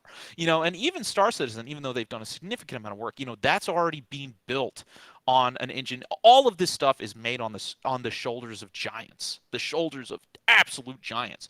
And I think a big thing that our project is doing is we're just acknowledging that. It's like, look, we're a small studio and we all want to play a tactical game that's free and enjoy it with the rest of the community, and we can do it for a very small budget because of all of this amazing work that Epic Games has done. So not only that, but let's talk about the future, because we have not just built our game to be on Unreal Engine 4, but we have built it in a way. He can stay here, by the way. I'm not it's okay. I didn't back. Get That's fun. Keep going.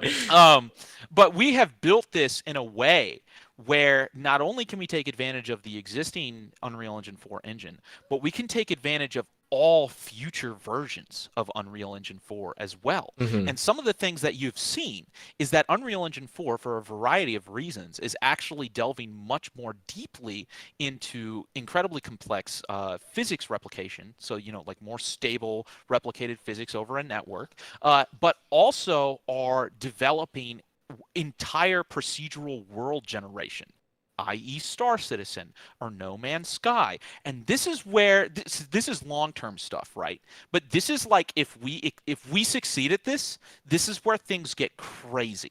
This is like this is the kind of stuff that I say now and people think I'm just as crazy as when I suggested making OHD like 3-4 years ago. But this is the next level of stuff.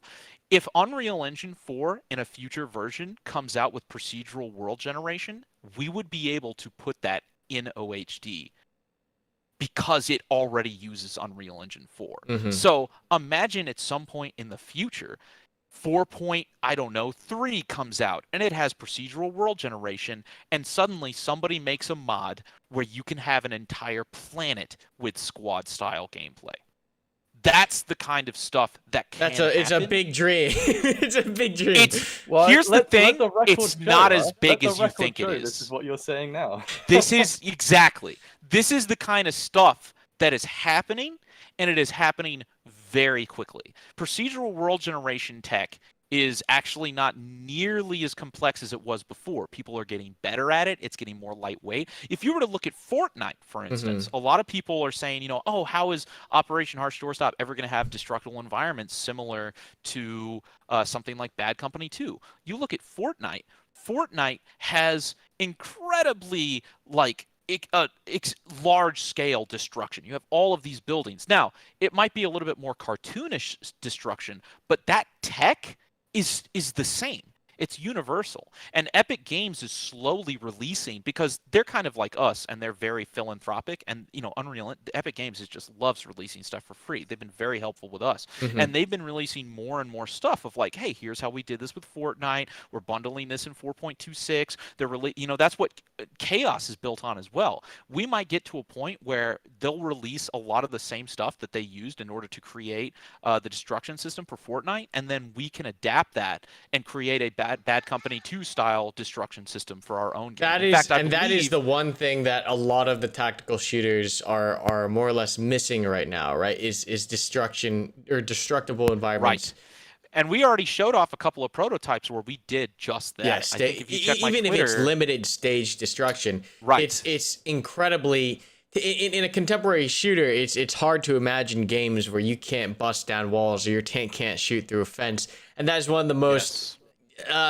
Like on a gameplay level, it aside from just looking pretty and being able to do these things, the gameplay functionality or how that changes the actual flow of the match, it really does a lot to improve gameplay, I think.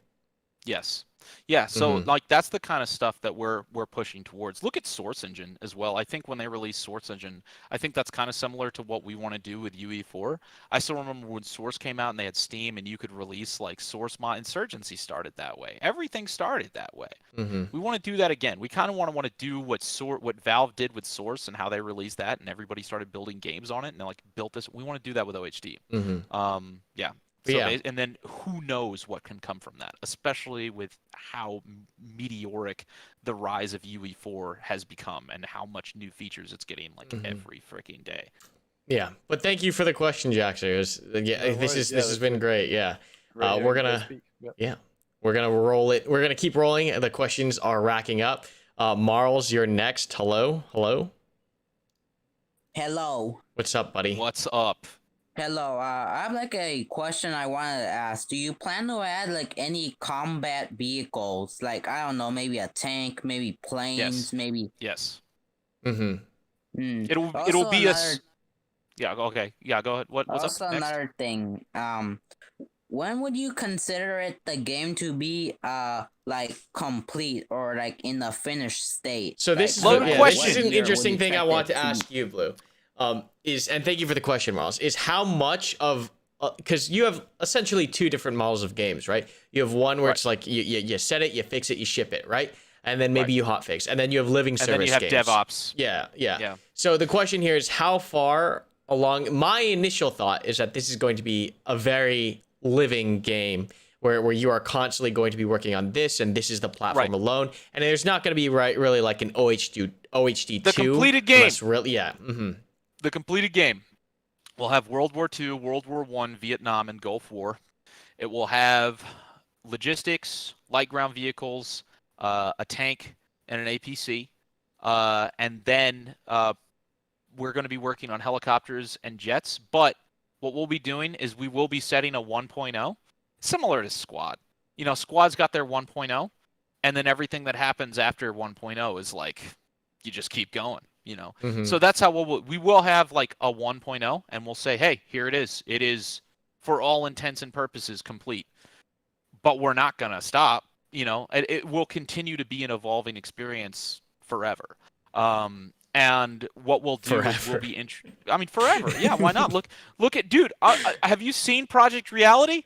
They just released another patch like a month ago. It had a whole new. They did an April Fool's event. Did you see the April Fool's event? I did not see the April Fool's event. It was Flat Earth. Oh, very nice. Very nice. It was very funny. That's still going. It's been, what, 10 years, a decade of development? Yeah, I mean, Project you can look Reality? at Arma 3 too, I guess. Arma 3 is releasing their new creator DLC. They're not stopping? Yeah.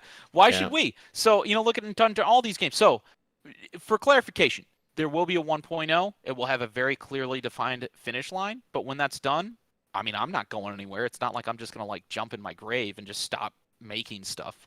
I don't think Karma is either. I don't think you are. I don't think anybody's going to stop here. So the idea is that we're going to make this, and then we'll be around to continue building it. Look at Gary's mod. Gary's mod still isn't even done. Like, it's crazy.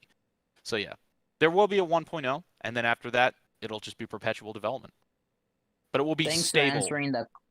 Thanks for answering the question, Bluedrake. No problem, Marls. Thanks, Marls. Appreciate it. All right, let's get next guest is Badger. No, Banker. What's up, Banker? Hello. Hello.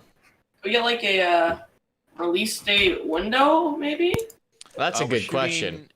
We're right now.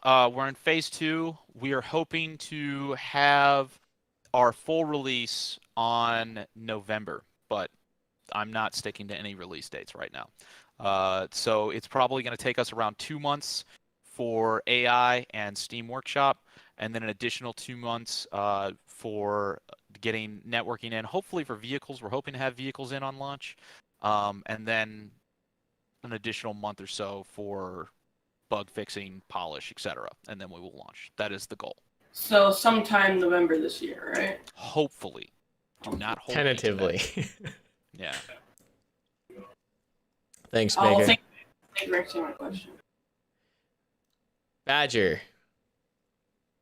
Hello, Hello, Badger. Is that Badger? Wait, I don't know if that's what? Badger. I played with you a couple times. Yeah, I was gonna say, I feel like I know you. Oh, different Badger. All right, different Badger. All What's good. up, Badger? All good. I care for you the same. Thanks. No problem. So, did I hear you say mod workshop on the banker's question or answer? I guess there will be mod workshop. Yes. So how streamlined is it going to be from going from content creator did this thing? How is it going to be for them to distribute it to the workshop and then say, hey, come to my server? Is it just like, oh, you join the server and it downloads all the things? It'll be iterative. So the way it'll work is when the first version, because obviously the objective is to eventually have it so you join a server and it automatically downloads whatever mods is on the server. Obviously. But that's going to take a lot of work to get to have that seamless integration. So at first, what'll happen is you'll have the Steam Workshop, you download, you subscribe to all the mods that you want, and then you boot up the game and have all those mods. You can go to a menu and say which mods you want to have loaded, and then you join the server. So you'll load the mods on runtime, and then in the future we'll have during runtime mod loading. But this is something that I think is going to be pretty mind-blowing, is if you can get your mods to work, like functionally work and be integrated into a playable experience like really quickly. If you're able to do that, because like even if you look at Sandstorm's modding implementation right now through Mod.io, it's a little jank. And Squad, I don't know what they're going to be doing over the next couple of months. It seems like they're focusing on fixing other things or adding other stuff. If you can get modding going, this will be one of the only shooters right now that has functional modding. I think that's going to be And pretty another interesting. another thing that we're planning on doing is because I was a modder. I used to mod for Space Engineers and PR and all that stuff. And one thing that really drove me nuts is every single time the developers would release a patch, it would break all my stuff, which would drive me nuts. So one thing that we're actually going to be doing is we're actually going to be archiving builds. So every time we reach a major milestone for Operation Harsh Doorstop, we're going to have it so that will actually be stored in a Steam branch. So if you ever want to roll back to any major version, you'll be able to do that in order to play whatever mods were released for that version. So that's what we're going to be doing. Very cool stuff. Just to increase continuity. So I know when Insurgency Sandstorm releases a new update, it breaks the mods, but like something that you don't necessarily touch, maybe you updated something in another part of the code, do you have to recompile said mods to work with the new version? Like in theory, if you did something very simple. So yeah, I mean there are things like that which not if you do something super simple, but there will be times where like the APIs will change or like whatever. I mean it's just mods will break, but what we will do is we'll archive older versions so that way you can play. You can roll it back and go back. But to if you really want to, you can update it to the newest version of the game. Yes. So are you going to release these? So before you release like an update, are you going to put like, hey, these are the changes? That way mod creators can go, oh, I know it's coming. I can expect these changes. Well, even more than that, we intend on being very transparent with our development process. So what we'll probably be doing is we'll have the SDK, which we'll distribute through Epic Games, just how you normally distribute an SDK. But we also have our Perforce server, and what we'll probably do is you'll just be able to file an application, and we'll just add you read-only access to the Perforce server so you can actually see what changes are coming down the line. Awesome. All right. Yeah. Well, appreciate your time, man. Thanks you, Badger. No problem. Zin, I think, is our next question. Mr. Zet. We'll go Fella for now, and maybe Zet can come back. Just a reminder, guys, as these invites go out, you do have to accept them. There we go. What's up, fella? Hey, how you doing? Can you hear me? Can hear you. Yes. Beautiful. Hey, so Bluedrake, thank you guys for doing this call, and thank you, Bluedrake, for doing this because I'm trying, man. It's the future of video games. It really is. In all the games I've played, the mods have been the best part. Warcraft 3, Bound Blade Warband. Not sure if you know that game.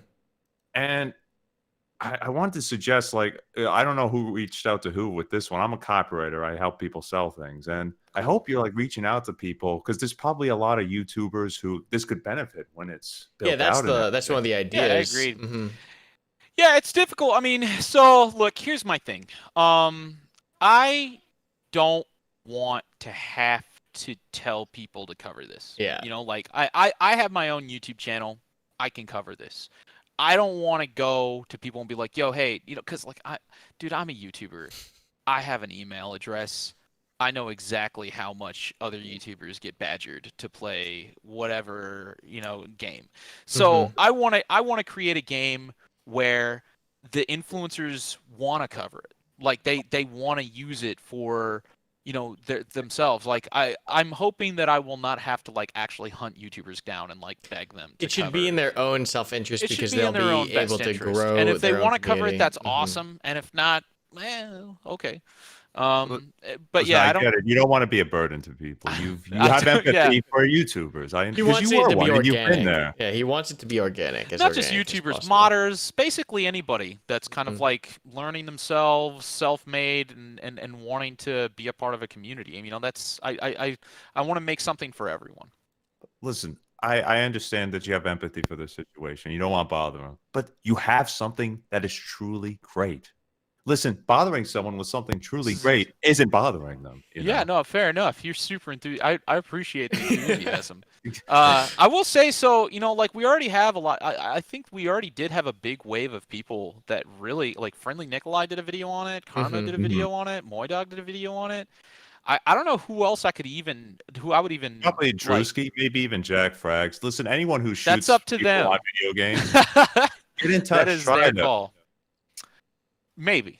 We'll see. We'll see. Listen, man, you're an entrepreneur. You got to go out there and tell the people. I would say if anybody wants, I think that there was a couple of people that had asked Drewski to cover this, and he said he didn't want to. So I mean, I would say that if there's anybody that like wants there, because I know that the best way that I find games is when people come to me and they're like, yo, check out this game. You know, I have people at me on Twitter and stuff all the time. So if you have a specific influencer that you think should check something out, like reach out to them.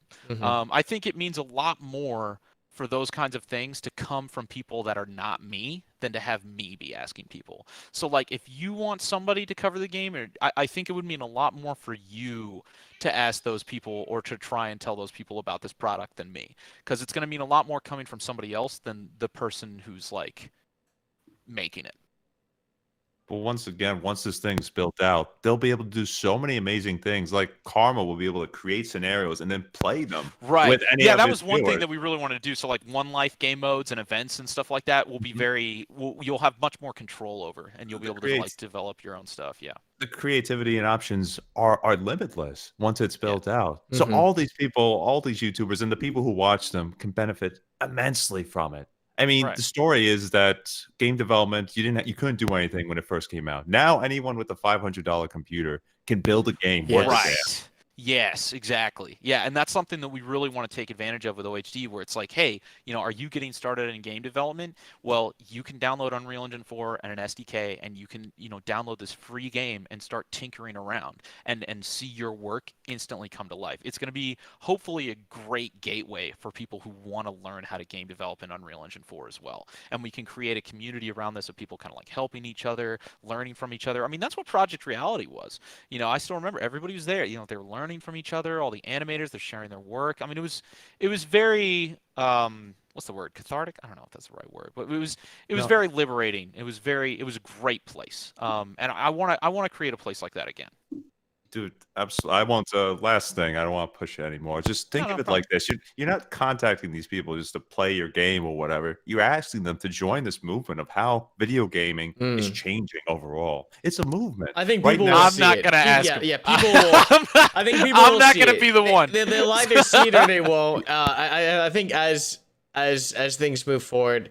Because this is one of the things that at this point in time is riding off of belief, right? Because there's no tangible, I mean, aside from the playtest, there's no tangible thing out there. I think once and if this gets to the stage, it will speak for itself. It'll speak for itself. Airbnb. Keep in mind, a lot of these YouTubers already know who I am as well. So it's a little bit, I'm not just some random guy that's like, hey, check out my thing. And it's like, hi, Bluedrake, what do you want? Oh, okay. Hey, man, you want to check out my game? Not really, Blue.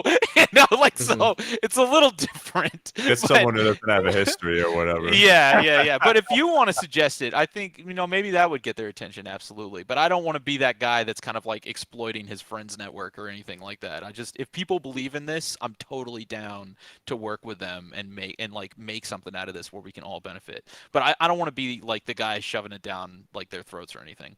Fair enough. And just be advised, this isn't new. I mean, this is like the Airbnb of gaming, the Uber of gaming, all this stuff, Kickstarter of gaming. Isn't Kickstarter the Kickstarter of gaming? Yeah. To be fair.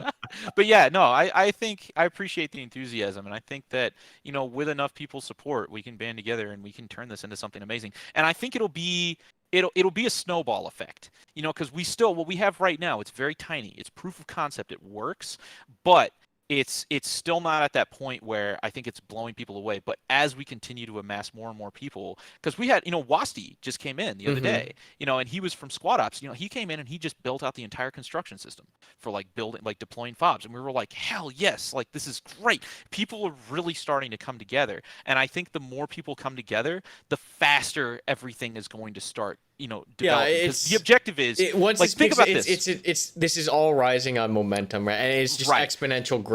The objective is, imagine if you had a game like Squad with mod support and Steam Workshop, and you have vehicles, constructible environments, servers, and single player with AI, just like Ravenfield. You have all of this completely for free. That will be a place that we can make explode. So it will be so easy to set up a server and just say, hey, yo, come play my server. We're all going to play Star Wars, later, and it's completely free. Or like, oh, hey, there's this new single player mod where it's like CQB and you can like go clear out a thing. Or like, oh, hey, this new like Escape from Tarkov like style mod, come hang, we'll do a co-op server together. Like, that's where I want to get this to, where it's like it's just like a creative explosion and like just a creative hotspot for everybody.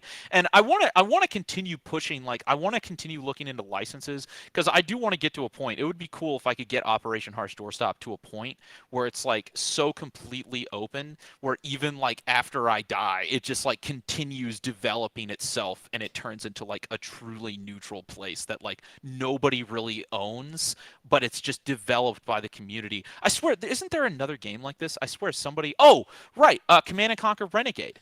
They did exactly this. I don't know why I'm just bringing this up now, because a lot of people say, oh, has this ever been done before? In fact, Command & Conquer Renegade did exactly what we did. They developed a first-person shooter that recreated Command & Conquer Renegade. It's Command & Conquer Renegade X, and they have everything. They've got vehicles. They've got...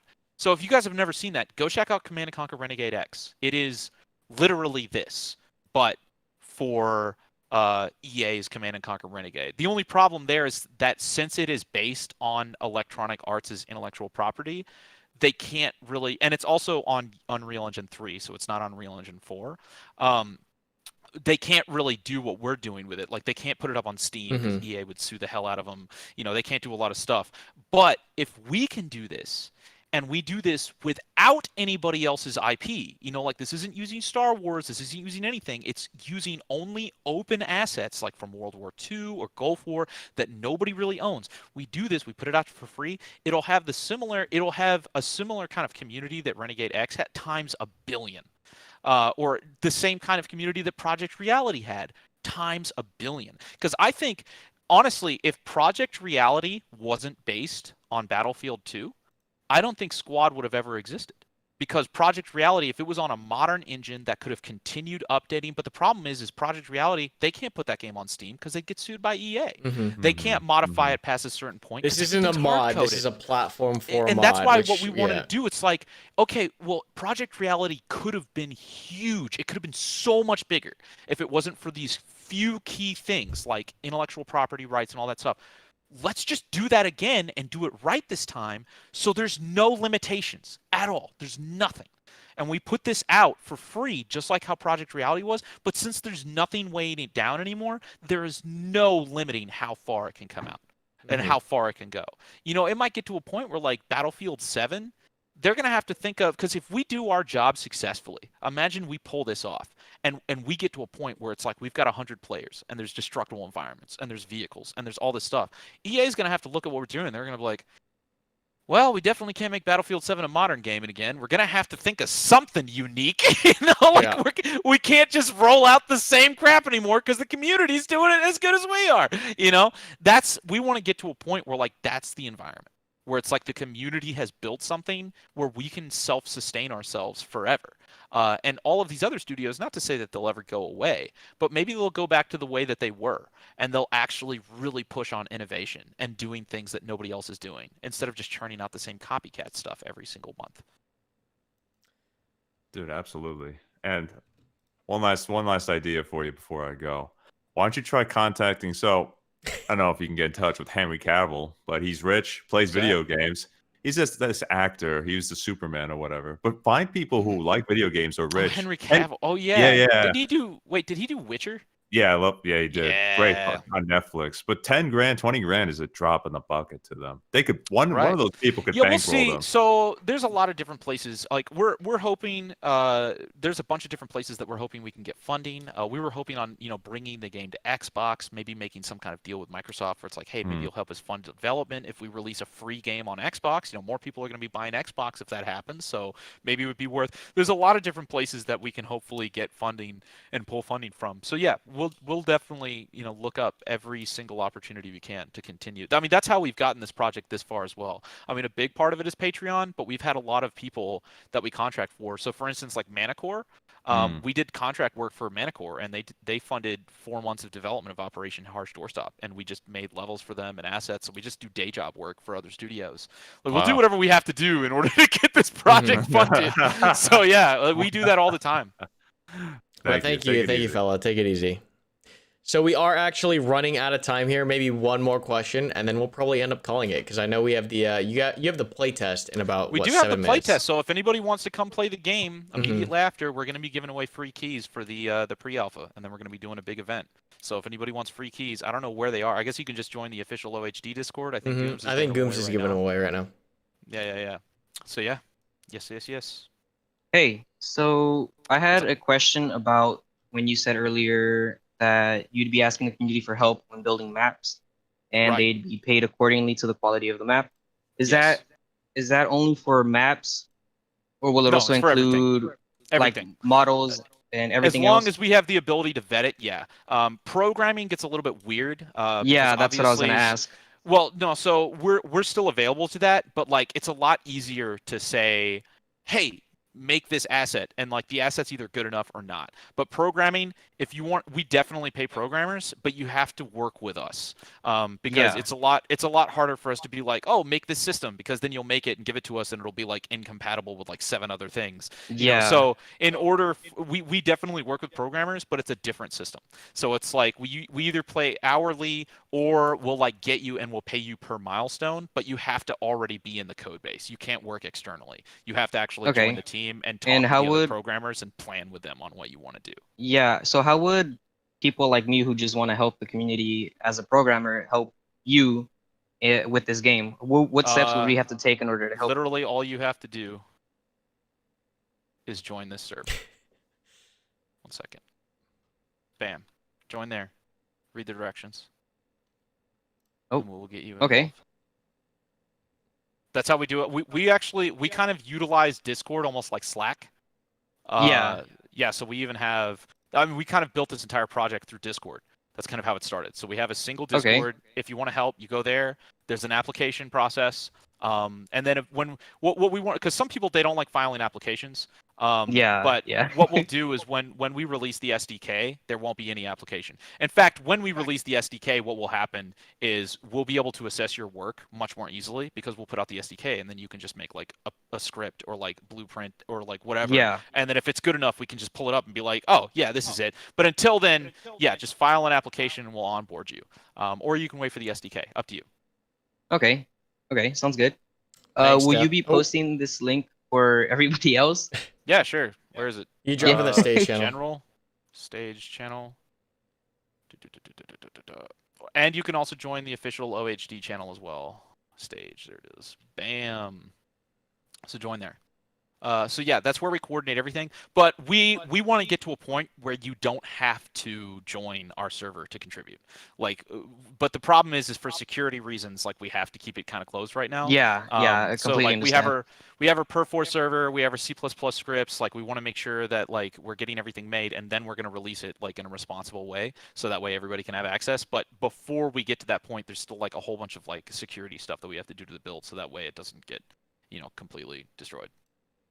Yeah, because I know there's like many people who love to be on board with you to help you program, and then there's other people who just would rather do it as sort of a hobby rather than a full-time job. We do have to make sure. So the programmers, we're definitely interested in having programmers, but if you want to join, it's a lot harder for us to have like kind of like part-time programmers. Like if you want to program this project, you got to go ham, because nothing is worse than having a programmer coming on, writing half a script, not documenting it, and then leaving. And then nobody understanding what it is. And then we're just like, what was he working on? I hate what does this even do? I don't even know. Like, so yeah, programming, it's a lot. Assets aren't a big deal, because like if somebody finishes half a map, you just point it up and you're like, oh, half a map, I'll finish this. Or if it's like half an asset, you're like, oh, but programming, I mean, everybody has their own way of doing things. Yeah. So and then, but the SDK will eventually get to a point. I want to even get to a point where maybe in the future we can create a license. We haven't really decided the license. It's complicated as well, because originally I actually wanted to open source the OHD code base, but it's actually not allowed.